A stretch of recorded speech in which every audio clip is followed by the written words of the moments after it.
Hi, welcome back to the 40-day upload challenge and embracing the race. This is day 18, and a couple things. If you ever see me with the hat on, it's because my hair is a mess. So just being completely honest, that sometimes I just throw on a hat and call it good. And we're outside, which is lovely. It's a beautiful day. I don't see any clouds right now, which is just completely awesome. And if the temperature is just enough of a little bit of a cool breeze that I need a sweatshirt. I have a t-shirt on under this. Spring, I love spring so much. And you can see our pool cleaner is going, so this could get really exciting. So if you see sprays, that's why. And also, keeping a little Disney, got me some afternoon coffee in my resort mug. So I've gotten to use this a couple of times, just keep the magic alive till I come back. Okay, so today is an interesting one. And running wise, I can't really say I've actually experienced this yet, which I don't know if that means I'm just not trying hard enough or what. But today is called Hitting the Wall. The verse is Psalm 18, verse 29. In your strength, I can crush an army. With my God, I can scale any wall. So hitting the wall, like I said, I've running wise, I don't think I've never had that happen yet. Now, I've only ever ran, the most is 13 miles, or 13.2 if you want to be completely right on there. And that was about a year ago now, coming up on a year anniversary, and I've only ever done that once. And I did run walk, but even during that, I didn't really feel like I hit a wall. I'm sure one day I will experience this, and maybe the next time I go to do a half marathon, or I'm pretty sure I will be combating that for my full marathon goal. But she talks about runners hitting a wall, and it happens. And she mentions in here that runners will describe it like this: a sledgehammer slammed down on my entire body. A charging elephant trampled me to the ground. My legs turned to concrete. I can imagine how not super fun that probably feels. And she talks about how she had always been told that if you hit that wall, it feels like it's really hard to keep going, but that they suggest that you slow down your pace or walk, stretch your muscles, and consume sports drink or gel to refuel. But she does say, and this makes sense, whatever you do, don't just stop. And that, I feel like if you had hit a wall and you stopped, it'd probably be really hard to get going again. And she says that there's a sports psychologist, Louis Manzo. He's a sports psychologist and a running coach, that he recommends recruiting a running partner to jump in with you at a point where you anticipate a struggle in the run, almost as if fighting for you. I like that suggestion a lot as well.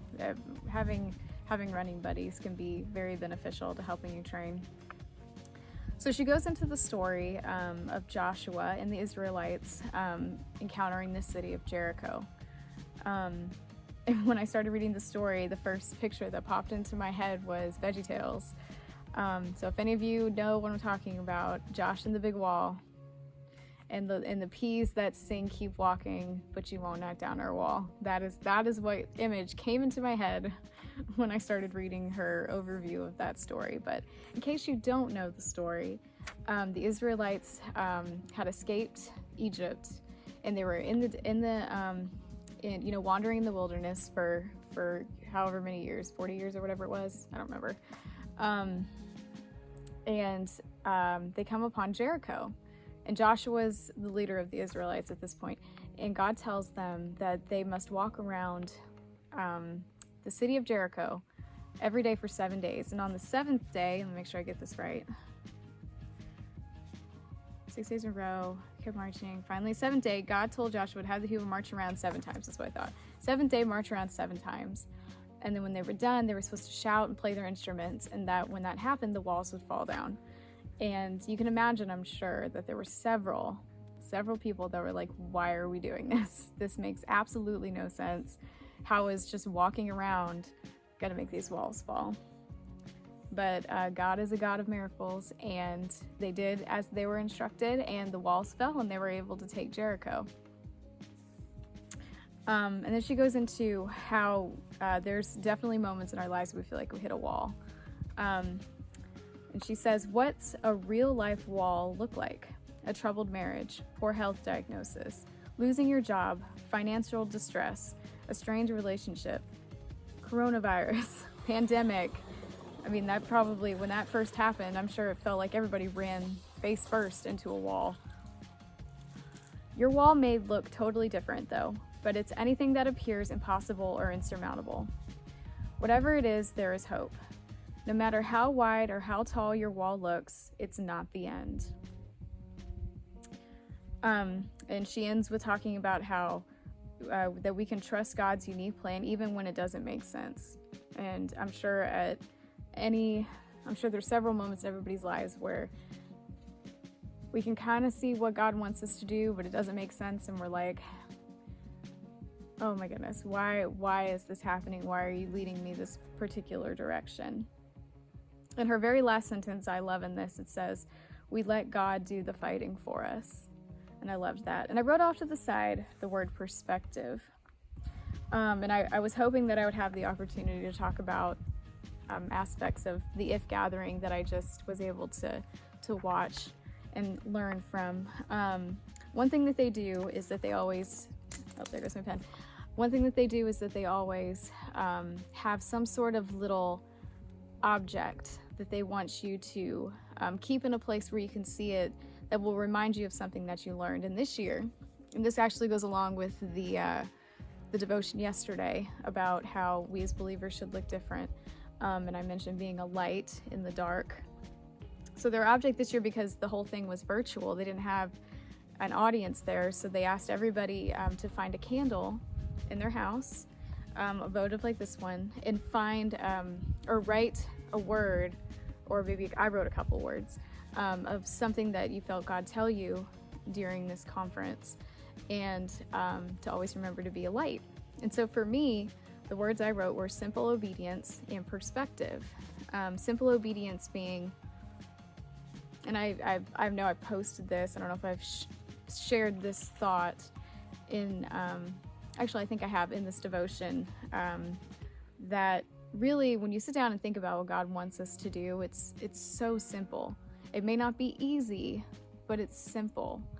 That, love God, love people. That is the root of really anything that he ever asked us to do, is love him with all our heart, soul, mind, and strength, and love people, love our neighbor as he would want them to, or want us to love them.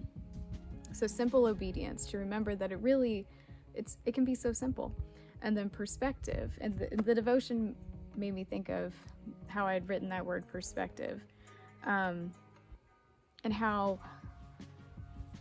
if something is going on and I don't quite understand, to try to look at it through God's lens. What is he trying to teach me? What is he trying to show me? And it may not be something that I will clearly understand this side of heaven, as they always say. There will be, like I've mentioned, it's just one big tapestry. And when I get to heaven, I'm going to see this whole beautiful picture and how everything worked together for God's glory.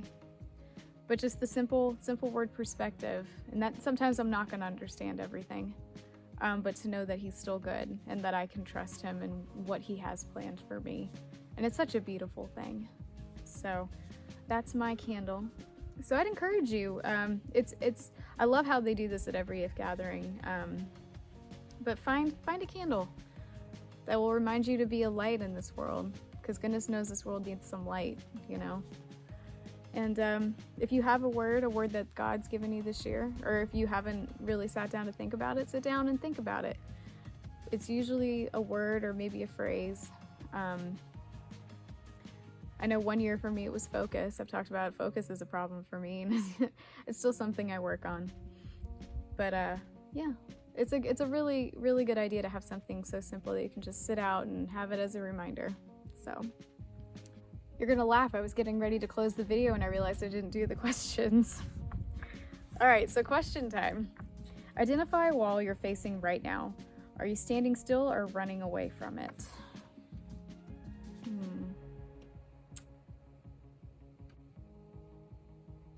I can't really think of a wall right now.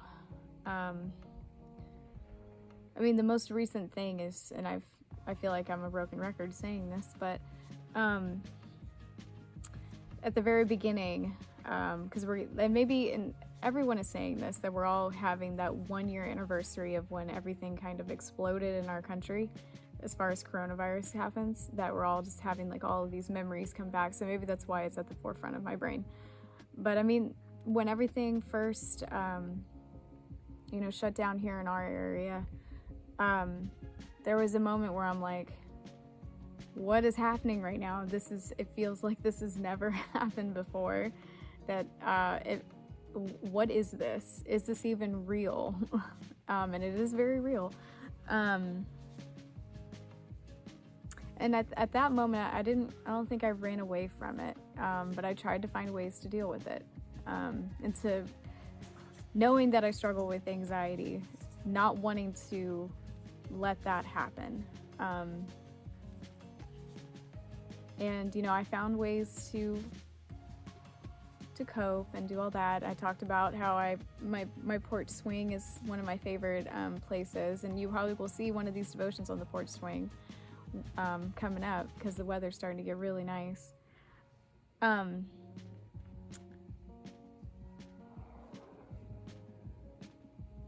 Yeah.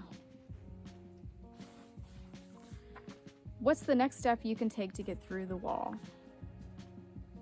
Just to continue what I've been doing. Doing stuff like this really helps me stay focused. As we talked about, that used to be one of my words, is focus. To stay focused on who's really in control type deal. I think that doing stuff like this is really good. Are you willing to keep going even when God's plan doesn't make sense? That can be really, really hard, depending on your situation, if it's something ridiculously crazy. I think of, this isn't really a wall, but I think of the missionaries that receive a calling to go to some crazy place to share his word, and it gets, dangerous and life-threatening. And sometimes that doesn't always make sense, but it's so necessary to share Christ with those people that may not otherwise hear it. So those people are amazing, the ones that take on that calling. And then also there's this people, it doesn't have to even be like an international thing. I hear stories of people who feel in their heart led to just randomly write a check for a certain amount of money and just send it to this person, even though they don't know why. And then that person that's receiving that blessing will turn around and be like, that is exactly what I needed to pay this bill so I didn't get sent to collections type deal. Or, you hear these stories all the time, just listening and following through on something that your heart's telling you, but your mind's like, that doesn't make any sense at all. But in your heart, that it's a word from God and some action he is wanting you to take. And I always pray to be sensitive to that. And there are moments where I have felt led to do something and I didn't. And then later I'm like, God wanted me to talk to that particular person or pray for that particular person. Pray with them in that moment.